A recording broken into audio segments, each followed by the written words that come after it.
Saya nak sebut bahawa Najib Tun Razak hari ini telah menggugurkan saman terhadap Hakim Nazlan Hakim Nazlan yang mana didakwa telah mempunyai kepentingan apa orang kata conflict of interest dalam kes SRC tempoh hari, dan Najib telah pun menggugurkan dakwaan. Najib tarik balik dakwaan rasuah terhadap Hakim Muhammad Nazlan. So kita baca berita tersebut. Okey. Najib tarik balik dakwaan rasuah terhadap Hakim Muhammad Nazlan. Najib Razak telah menarik balik dakwaan rasuah terhadap Hakim Mahkamah Tinggi Muhammad Nazlan Ghazali mensabitkan serta menjatuhkan hukuman penjara 12 tahun dan denda 210 juta ke atas bekas Perdana Menteri itu bagi menyeleweng kes dana 42 juta dana SRC International Berhad. Najib Nafsulah menarik balik dakwaan itu melalui afidavit jawapan lanjutan yang difailkan oleh Ketua Zaid Ibrahim. Untuk rekod, saya secara mutlak menarik balik sebarang tafsiran mengenai apa yang telah dikatakan yang boleh dianggap bermaksud bahawa Hakim Muhammad Nazlan telah disiasat kerana kemungkinan rasuah.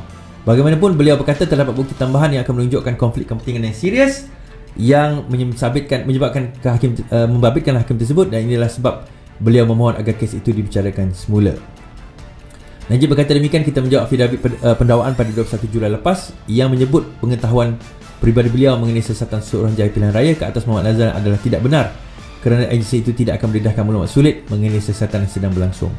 Pendakwaan baru-baru ini menyatakan dakwaan Najib terhadap Muhammad Nazlan yang kini Hakim Muhammad adalah percubaan terdesak untuk membatalkan pembicaraan itu.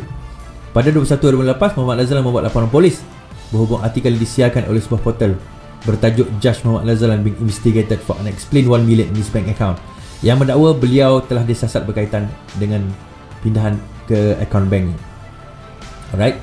Jadi apa maksudnya kat sini kita nak explain sikit.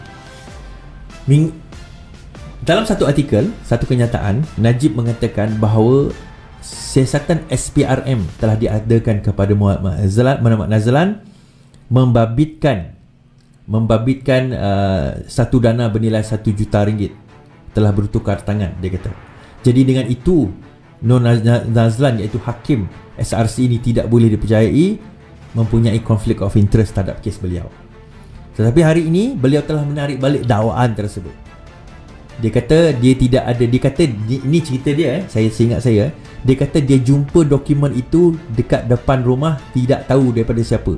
Tiba-tiba ada dalam, bukan depan rumah lah, dekat satu kawasan, ada orang letak dalam envelope, dia kata, menurut dakwaan beliau. Tapi hari ini dia menarik balik dakwaan bahawa dia telah disiasat, dan dia kata tidak ada siasatan, dia tak tahu.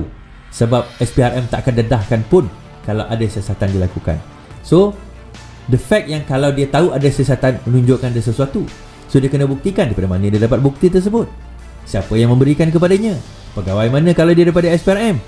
Jadi, dia akan ada masalah kepada pegawai tersebut. Jadi, akhirnya, dia hari ini dia kata tak ada. Tarik balik dakwaan rasuah tersebut. Okay. Dalam masa sama, hari ini Mahathir bertanya kepada Parlimen, adakah 100 juta yang telah dijanjikan oleh kerajaan untuk diberikan kepada Najib telah diberikan, dan kalau telah diberikan dalam bentuk apa? Bila Najib berhenti menjadi Perdana Menteri, kerajaan telah menjanjikan pemberian sagu hati lah, kira macam orang kata pemberian lah, bernilai 100 juta kepada Najib. Tetapi hari ini telah didedahkan di dalam Parlimen bahawa pemberian itu belum dilakukan, dan bentuk pemberian itu belum lagi dinyatakan secara jelas. Apakah ia dibentuk dalam bentuk tunai, dalam bentuk aset, dalam bentuk apa, kita tak tahu. So, adakah pemberian itu akan diteruskan? Jawapan dia ya, pemberian itu akan diteruskan. Okey, habis kat situ. Saya nak bawa tuan-tuan cerita berkenaan dengan SRC hari ini. Sorry, SRC pula. LCS, iaitu kapal perang yang didakwa tidak sampai-sampai. Ada yang masih bertanya kepada saya lagi, cerita kapal tu, ini cerita apa? Cerita kapal ke? Tapi sebelum cerita kapal itu, saya nak bagi tahu bahawa sekarang ini PAS dan juga Bersatu sudah mula memain mantra pilihan raya kepada BN. Hari ini Muhyiddin berkata, isu LCS, adakah rakyat akan percaya mantra BN PRU nanti? Pengerusi Perkhidmatan Nasional Muhyiddin Yassin adalah individu terbaru menjadikan skandal kapal tempur pesisir LCS sebagai modal untuk menyerang seteru politik, yang juga pengerusi BN Ahmad Zahid Hamidi. Menyebut mengenai pelibatan Zahid dalam skandal itu, Muhyiddin mempersoalkan sama ada pengundi boleh mempercayai BN pada pilihan raya umum akan datang. inilah pemimpin BN yang akan mengetuai parti itu dalam PRU15. Jika inilah hakikatnya, adakah Malaysia akan mempercayai mantra yang akan dibawa oleh BN dalam PRU yang akan datang? Itu antara soalan dia. So sekarang ini PAS dan juga Bersatu sudah mulai attacking game kepada Barisan Nasional, memberikan kita indikasi besar bahawa dalam keadaan yang ada sekarang ini, berkemungkinan besar tuan-tuan, berkemungkinan besar tidak ada gabungan di antara PAS Bersatu dengan UMNO. So dia nak bergabung dengan siapa? Sekarang ini ada ura-ura rundingan mengatakan Bersatu dan juga PAS berkemungkinan akan bergabung dengan GTA, Grand Theft Auto atau Grandpa Theft Auto. Gerakan tanah air. Ada ura-ura, ada perbincangan mengatakan bahawa di antara yang akan menyertai juga adalah Warisan, yang akan menyertai juga adalah Bersatu, yang menyertai juga dikatakan PAS di dalam rundingan. Kerana PAS dia tak nak jadi blok yang keempat pula. Sekarang ni kalau itu yang berlaku, kita akan ada 3 blok utama. Blok Pakatan Harapan, blok Barisan Nasional dan juga blok apa orang kata yang blok inilah blok GTA ni.